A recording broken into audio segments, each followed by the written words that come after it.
Proclamação do Evangelho de Jesus Cristo segundo Lucas. Naquele tempo, os fariseus e os mestres da lei disseram a Jesus: os discípulos de João e também os discípulos dos fariseus jejuam com frequência e fazem orações, mas os teus discípulos comem e bebem. Jesus, porém, lhes disse: os convidados de um casamento podem fazer jejum enquanto o noivo está com eles? Mas dias virão em que o noivo será tirado do meio deles. Então, naqueles dias, eles jejuarão. Jesus contou-lhes ainda uma parábola: ninguém tira retalho de roupa nova para fazer remendo em roupa velha, senão vai rasgar a roupa nova, e o retalho novo não combinará com a roupa velha. Ninguém coloca vinho novo em odres velhos, porque senão o vinho novo arrebenta os odres velhos e se derrama, e os odres se perdem.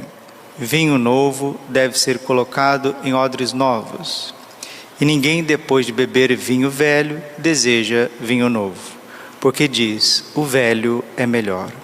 Palavra da salvação. Ave Maria, cheia de graça, o Senhor é convosco. Bendita sois vós entre as mulheres, bendito o fruto do vosso ventre, Jesus. Santa Maria, Mãe de Deus, rogai por nós, pecadores, agora e na hora de nossa morte. Vinde, Espírito Santo, vinde por meio da poderosa intercessão.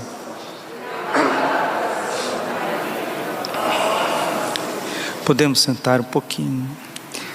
Jesus, manso e humilde de coração,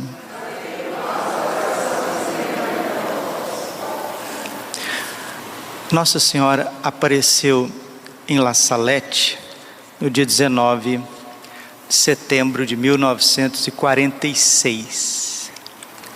Deu uma única mensagem que foi reconhecida subitamente pelo magistério da Igreja.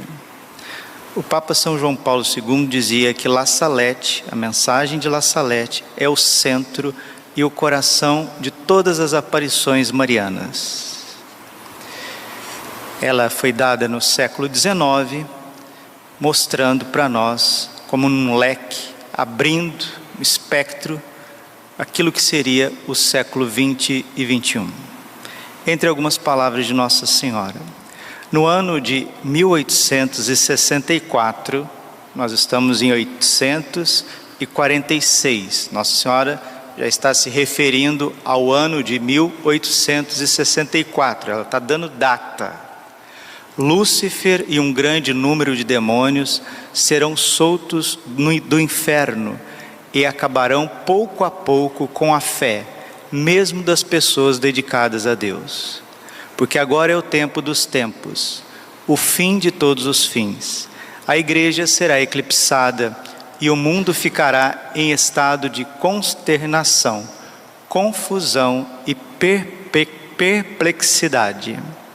São palavras de Nossa Senhora, 1846. Ela está dizendo que em 1864, Lúcifer e uma caterva de demônios serão soltos do inferno e vão acabar com a fé católica aos poucos. As portas do inferno não prevalecerão, Jesus disse em Mateus 16:18. Sim, as portas não prevalecerão. Isso não quer dizer que a igreja vai ter que lutar até o último segundo contra essas tentações. 1864 foi onde se difundiu a doutrina reencarnacionista espírita para o mundo inteiro, invertendo o mistério da ressurreição. Foi o ano de 1864. Todo esoterismo, toda mentira, toda heresia começa a partir dali, nesses tempos. O Papa Leão XIII, pouco antes da virada do século XIX para o século XX, teve aquela visão aterradora, onde depois de uma Santa Missa, ele participou da Santa Missa, presidiu e foi participar na Assembleia de outra Santa Missa em ação de graças. Aí ele teve aquela visão aterradora de Satanás conversando com Jesus, dialogando com Jesus no sacrário, pedindo um tempo para destruir a Igreja Católica. Isso está mais do que documentado na vida do secretário pessoal do Papa Leão XIII. E foi depois dessa visão terrível, assustadora que o Papa teve de Satanás pedindo tempo para destruir a igreja, que ele se trancou no seu escritório e escreveu a oração de São Miguel Arcanjo. Essa que nós estamos rezando na Quaresma. São Miguel Arcanjo, defendei-nos no combate, seja o nosso refúgio contra a maldade, as ciladas do demônio. O Papa Leão XIII também consagrou o século XX, esse século que ficou conhecido como século de Satanás. Porque assim como no livro de Jó, Deus permitiu que Satanás pudesse provar Jó, Jesus também permitiu, que Satanás pudesse provar a igreja no século XX. E quando fala provar a igreja, é provar cada um de nós, como provou Jó. E quando a gente fala provar a igreja, é provar aqueles que têm fé. E quando a gente diz que a aprovação da igreja chegou, nós estamos dizendo também que o mundo chegou numa grande provação. O Papa Leão XIII faleceu e veio o grande São Pio X. São Pio X atravessou tantas dificuldades doutrinárias na igreja que ele teve que escrever a encíclica Paciendi, fazendo com que os padres, os teólogos, jurassem não ensinar coisas erradas. As palavras do Papa São Pio X. Os modernistas se apoderam das cátedras, dos seminários e das universidades e as transformam gradualmente em cátedras de pestilência. Do alto dessas cátedras sagradas, propagam a semente de suas doutrinas más. Proclamam seus ensinamentos abertamente em congressos. Os introduzem e os põem em moda nas instituições sociais. Publicam numerosos livros, jornais e revistas. Procuram, por todas as maneiras, diminuir e enfraquecer a autoridade. Eles, os modernistas, se propõem a acabar com o próprio magistério eclesiástico, falsificando sacrilegamente sua origem, caráter e direitos, repetindo livremente as calúnias de seus adversários. Nossa Senhora também em La Salette disse que os maus livros inundariam o mundo, e o Papa São Pio X está dizendo que o ensinamento contrário ao catolicismo está no interior do catolicismo. Depois de São Pio X veio o Papa Bento XV, que é o Papa da Primeira Guerra Mundial. O Papa Bento XV, ele teve que segurar a igreja num tempo difícil, num tempo de guerra. É o Papa Bento XV que governou a igreja enquanto Nossa Senhora aparecia em Fátima. Nossa Senhora apareceu em Fátima para socorrer o papado, para socorrer a cristandade. O Papa Bento XV, ele mesmo que dizia que a ignorância religiosa é a causa da perda de tantas almas no inferno. O Papa Bento XV foi para o céu, veio o Papa Pio XI. Pio XI teve que escrever uma encíclica contra o comunismo. Não sei se você sabe, o Papa Pio XI escreveu Divini Redemptoris. É uma encíclica condenando abertamente o comunismo.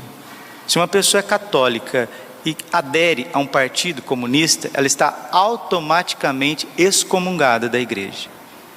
E essa encíclica, esse ensinamento de Pedro, do Espírito Santo, ele não foi revogado. Ele não foi revogado. Então, um tempo de muitas controvérsias no pontificado de Pio XI. Estou passando com vocês o século XX, os papas, para vocês entenderem um pouquinho as coisas. Veio o Papa Pio XII, Papa Angélico, venerável Pio XII, Papa da Segunda Guerra Mundial, da controvérsia com os nazistas, com os judeus. E foi nessa época que o Papa Pio XII começou a valorizar a beata, depois se tornaria beata, Josefa Menendez. Esta beata, ela teve aparições do Sagrado Coração de Jesus, pedindo reparação por tantos abandonos dentro da igreja. Josefa Menendez viveu de tal forma as experiências místicas, que certa vez o Senhor permitiu que o anjo da guarda a levasse ao inferno. E quando ela voltou, o seu hábito religioso estava queimado com o fogo do inferno. Isso está lá na Espanha como relíquia até hoje. Assim como Santa Gema Galgani teve o seu diário espiritual roubado por Satanás, e a pata do demônio está lá até hoje, na cidade de Lucca. Você pode ir lá ver. E é o tempo que se ensina que você pode fazer o que você quiser. Faz o que tu queres, porque vai ser tudo da lei. Já dizia Aleister Crowley, o maior satanista de todos os tempos, do início do século XX, o século de Satanás. O Papa Pio XII faleceu, veio então João 23, e todas as controvérsias e dificuldades pré-conciliar. Veio o Concílio Vaticano II, uns dizem bem, outros dizem mal, uma série de outras coisas. O concílio aconteceu. E quando o concílio aconteceu, de 62 a 65, em 1960, era expresso através da irmã Lúcia, vidente de Fátima, que o terceiro segredo de Fátima fosse revelado para o mundo. O terceiro segredo de Fátima não foi revelado, ele foi arquivado. E Nossa Senhora levantou o terceiro segredo de Fátima através de mais de 2.000 aparições em São Sebastião do Garabandal. Nossa Senhora do Garabandal, ela vem levantando Fátima. Fátima foi esquecido, Nossa Senhora disse: não esqueçam da minha mensagem. O céu está olhando para a terra, o céu está olhando na igreja. A igreja passa por grandes dificuldades. O interior da igreja, o catolicismo passa por tantas dificuldades.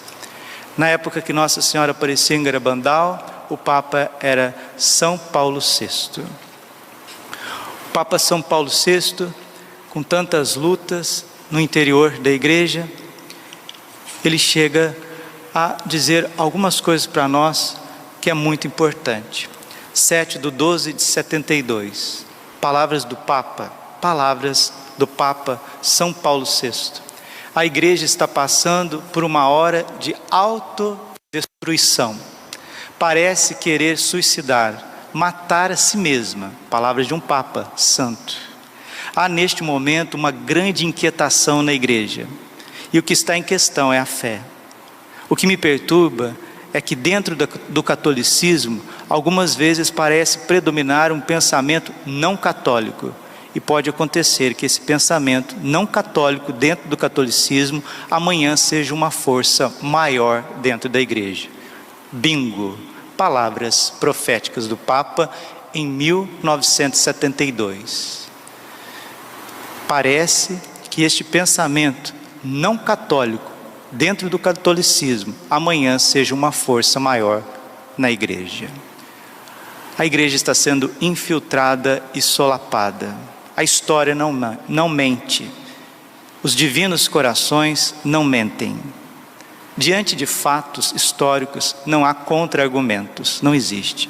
O Papa Paulo VI foi chamado pelo céu, Deus nos deu Albino Luciani, João Paulo I, ali, no final dos anos 70, misteriosamente, ele que era um homem muito reto, simpático, morreu misteriosamente com 33 dias de pontificado. Nossa Senhora levantou aquilo que ela chama a obra-prima do meu coração imaculado, São João Paulo II. E você viu o que aconteceu com João Paulo II. Os mesmos comunistas, a KGB russa, contratando aquele assassino turco, tentou matar o Papa 13 de maio de 1981. Milagrosamente, o Papa São João Paulo II sobreviveu para trazer a igreja até o século XXI, o terceiro milênio, né? A mudança, o jubileu do ano 2000 para o ano 2001. Em 1989, pela intercessão também de São João Paulo II, porque um Papa Santo segura um mundo inteiro, o muro de Berlim caiu. Caindo o muro de Berlim, era um tempo de refrigério ainda para que a igreja pudesse se expandir. João Paulo II, heroicamente, como todos vimos, pelas câmeras de televisão, pelos rádios, né? Até pela internet já, porque ele faleceu em 2005, um Papa herói, um pai dos nossos tempos. Mas assim que João Paulo II fechou os olhos, o mundo começou a entrar numa anormalidade que nós nunca tínhamos vivido. Veio Bento XVI, o Papa de uma catolicidade extraordinária, teólogo, um dos maiores teólogos de todos os tempos. Hoje é dia de São Gregório Magno, estou falando dos papas e do papado, porque hoje é dia de São Gregório Magno, doutor da igreja, um gigante. Gregório significa vigilante, e São Gregório Magno dizia no seu tempo, que no fim dos tempos, isso é o Papa, viu gente, aqui estou citando as coisas dos papas, né? Se alguém quiser bater nos papas, demonizar os papas, brigar com os papas, vai brigar com os papas então, porque são palavras dos papas. Ele diz que no fim dos tempos, o Papa está dizendo, o anticristo contaria com um exército de bispos e sacerdotes apóstatas. Bento XVI renunciou a algo inusitado para o catolicismo, algo que, querendo ou não, deixa todo mundo perplexo, e veio o Papa Francisco, um Papa do hemisfério sul, da América Latina, da Argentina, mais pastoral, mais voltado às questões pastorais, e o Papa Francisco sofrendo também esse tempo de pandemia, esse tempo de peste no seu pontificado, e a igreja numa divisão e numa luta interior muito grande, à beira de um cisma. Olha, o que é isso, padre? O que o senhor está falando? Eu estou constatando a realidade histórica. Padre, tem solução para essas coisas? Para esse abismo que caímos? É muito simples, eu não vou me delongar mais do que isso aqui não. É muito simples. Diante desse quadro do século XIX e do século XX, onde houve revoluções, guerras, agora pestes, pandemia, um totalitarismo anárquico que quer tomar conta das liberdades, das soberanias das nações, dos estados democráticos de direito, da liberdade individual e religiosa.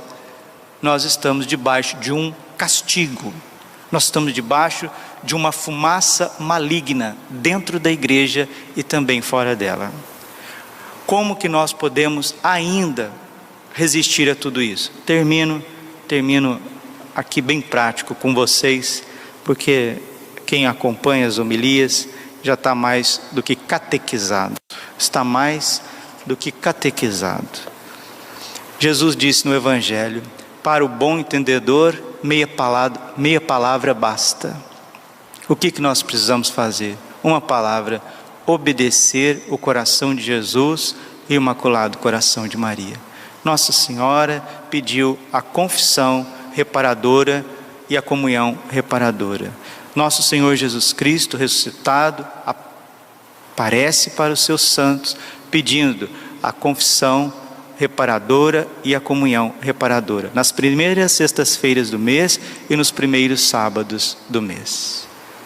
Se o povo católico do mundo, do Brasil, acordar, sair dessa letargia, os pastores, sacerdotes, incentivarem nas suas paróquias, nas suas comunidades, esta devoção profunda, uma obediência simples de criança, que faz com que nós tenhamos a nossa confissão mensal em dia, participemos na primeira sexta-feira e no primeiro sábado.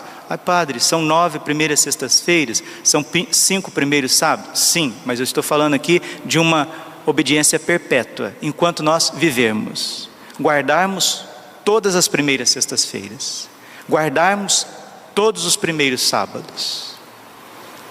Não é você que vai transformar o mundo com 1 milhão de coisas, é simplesmente um ato de obediência. O que Deus pede é muito simples, é uma confissão mensal, uma comunhão mensal para reparar os divinos corações, e que você reze o seu terço todos os dias. Não perca a missa do final de semana, esteja sempre em estado de graça, jejue, viva as 5 pedrinhas que Nossa Senhora pediu em Medjugorje. Nós vamos entrar em tempos de perseguição. Perseguição não só religiosa, mas também perseguições políticas. O mal não está brincando. Apocalipse capítulo 12. O demônio sabe que pouco tempo lhe resta e foi fazer guerra, luta contra os descendentes da mulher. Você está preparado a morrer por Jesus? Você está preparado a perder todos os seus direitos civis para não perder a sua fé? Você está preparado realmente a ser católico de verdade? Ser católico de verdade? Porque não adianta, filho, não adianta, minha filha. Deus irá pedir o teu testemunho. Às vezes a gente acha que isso é só com o padre, com o bispo, sim, que seja. Deus vai pedir o testemunho, o seu testemunho. Como Ele pediu de tantos jovens, como Ele pediu de tantas jovens, de tantas famílias, de tantos leigos e leigas na época do Império Romano. Comunguemos, comunguemos enquanto podemos abrir a igreja, enquanto podemos ir e vir, enquanto nós temos liberdade de decidir, liberdade de consciência. Jesus morreu na cruz para que você seja livre, livre. Ninguém tem direito, nenhum país, nenhuma sanção, nenhum jurista, nenhum grupo, ninguém tem direito de tirar a liberdade do ser humano. A gloriosa liberdade dos filhos de Deus. Romanos 8:21. Responsabilidade diante de Deus, diante dos fatos, diante de situações. Chegamos em tempos de grande decisão. Daqui para frente, ou nós seremos católicos e até mártires. Se não for um martírio sangrento, será um martírio de perseguições, de problemas, de sanções, de coerções sociais. Mas também pode chegar ao martírio de derramamento de sangue. Ou então você vai dizer: não é bem assim não é comigo não, vai dar certinho não, dá tranquilo, que não sei o que. Eu não quero perder o meu conforto, eu não quero perder as minhas comodidades. Lucas capítulo 9, versículo 23. Quer ser meu discípulo? Renuncie a si mesmo, tome a sua cruz e me siga. Aquele que perder a sua vida por mim, vai encontrá-la. Mas aquele que quiser preservar a sua vida, vai perdê-la. Não esqueça isso aqui, ó. Se você quiser preservar os teus privilégios sociais, você vai perder a salvação eterna. Você vai perder a fé. Você vai se aparelhar ao anticristo e a esse estado totalitário, absolutista, irracional, por que não dizer, com a história e com os papas, um estado satanista. Glória ao Pai, ao Filho e Espírito Santo, como era no princípio, agora e sempre. Coração Imaculado de Maria, confiança, saúde. São Miguel Arcanjo, defendei-nos no combate. Seja o nosso refúgio contra a maldade e as ciladas do demônio. Ordene-lhe Deus, instantemente pedimos. E vós, príncipe da milícia celeste, pela virtude divina, precipitai o inferno a Satanás, todos os espíritos malignos que andam pelo mundo para perderem as almas.